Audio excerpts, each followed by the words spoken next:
guitar heads. Just wanted to give you a quick tip of going from the 1 chord to the 4 chord in a 12-bar blues, like a slow blues, in the key of C. I'm at 88 beats per measure in 12/8. And you know, guitar players are kind of notorious for like getting stuck in ruts and feeling like they're just playing the same thing over and over again. So sometimes it's cool to just kind of get something that's completely outside of the box and incorporate it into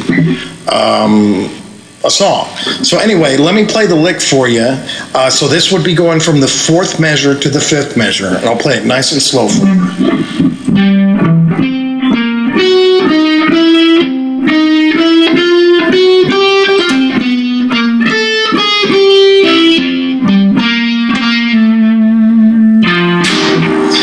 And so what you're doing at the end there,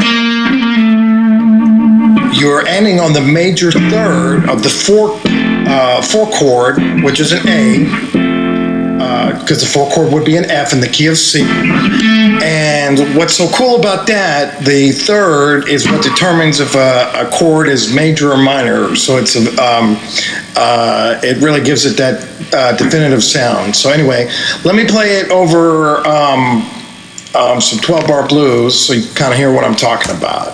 Here we go.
So, again, I was just doing, going to the 4 chord from the 4th measure to the 5th measure.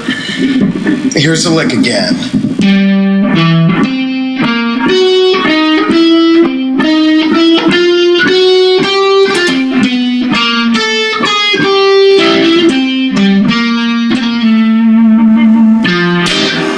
And then, for example, when I went to the 5 chord, I played this lick, which kind of sounds complicated, but it's really not. All it is this would be a G9 chord, and so.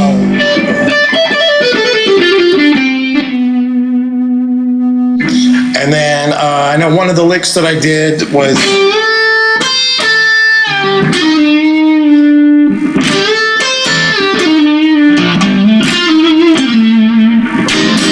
and all that's doing, so what I'm thinking there is from an F chord, then when I'm going, all that is an inversion of an F chord, then back to, and then on one of the turnarounds, I did,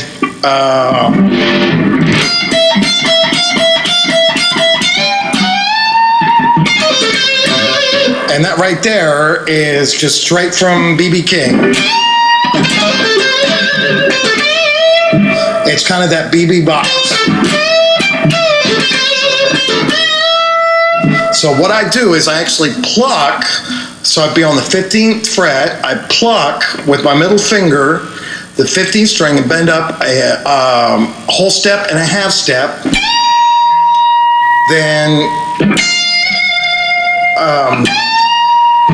I pluck the 13th fret, pick, and pull off from 16 to 13. Then I pick the 14th fret, 3rd string.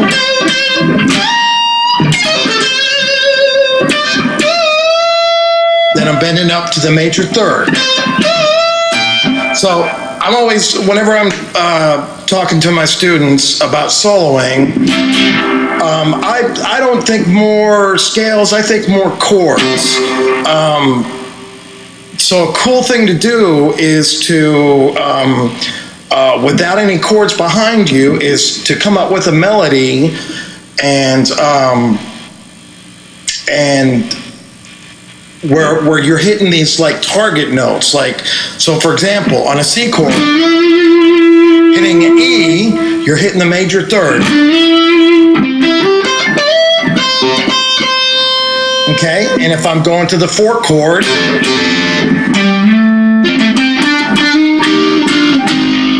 okay, so all I'm doing there, I'm taking that chord, then, and that's like a version of a F7 chord.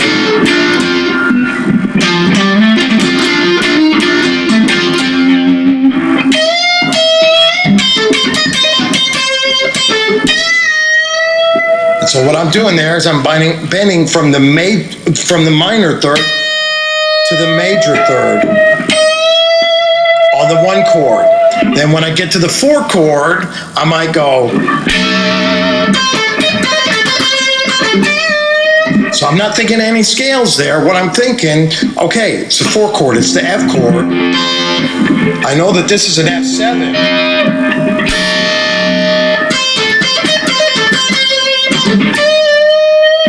Or for example, going back to kind of that BB box, whenever I go to the 4th chord, a lot of times I'll go half step bend, okay, because if we look at an F chord, an F7, the notes are F is a root, A major 3rd, C perfect 5th, and E flat is the flat 7. So here I'm hitting the major 3rd, perfect 5th, flat 7, major 3rd.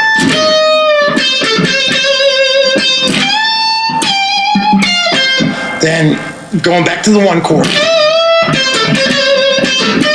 So for example, if I'm on the 1 chord, okay, this note, I'm thinking major 3rd. Now when I go to the 4 chord, that note is now turned into the flat 7 because it's an E flat. I'm bending from a D to an E flat.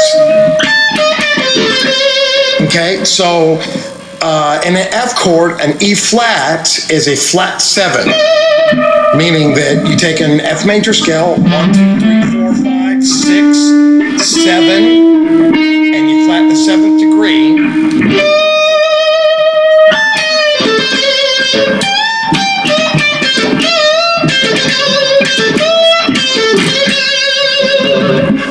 And then a lot of times on a turnaround, or when I get to the 5th chord, I'll go. And again, I'm not thinking of any scales or anything. All I'm thinking is, okay, so take that bend. Because the 5 chord in the key of C would be a G. Okay, and so I'm just thinking. And then the 4 chord.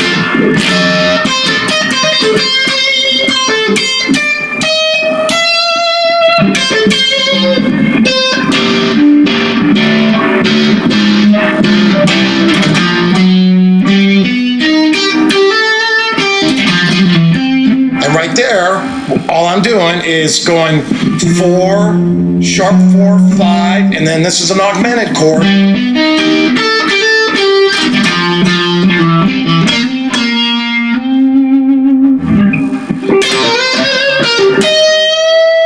Bending up to the major third, then 4 chord, I might go, and then there, that's a flat 7 to the major third of the 4 chord. Bending up to the major third.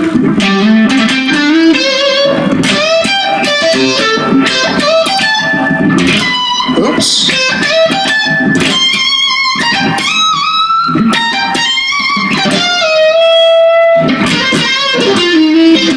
Okay, so one last time that the lick going from the 1 chord to the 4 chord. I'm sorry.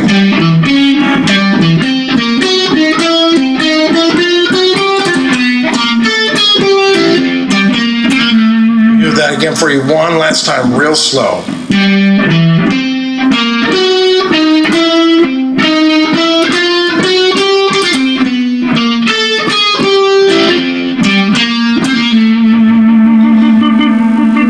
Leaving me on the major third of the 4th string.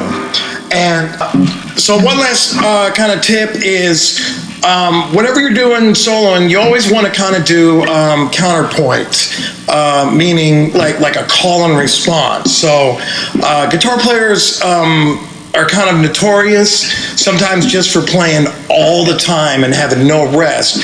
And a rest is just as powerful as playing a note. So for example,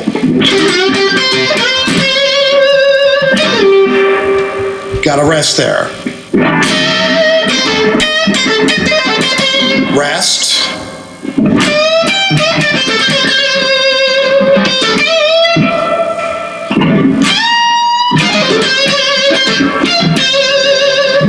Rest.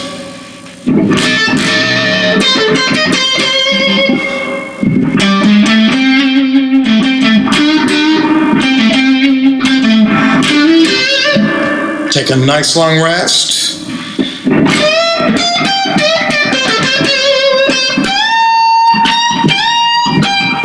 Over the 5 chord.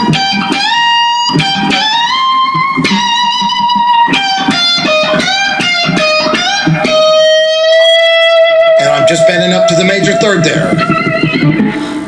So what I did to kind of get myself out of the rut, when I was at school, I asked one of my professors, a guy by the name of Kevin Barry, just an incredible guitar player, I asked him, how'd you get so good? And he said what he did was he learned a lot of Charlie Parker solos. And what's cool about learning saxophone lines, the saxophone players have to breathe. Therefore, their phrasing, they have some really cool phrasing. So I would learn songs like Kansas City Blues by Charlie Parker.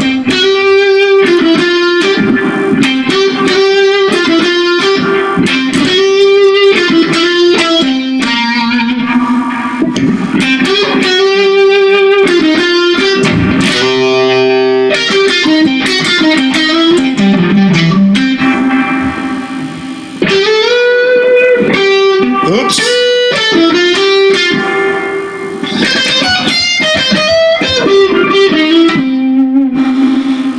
And then he's got this one lick in there. It's just awesome.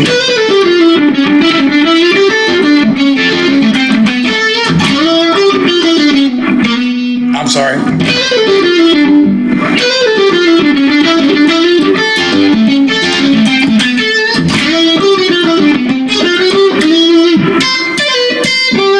And all he's doing is outlining this, what's called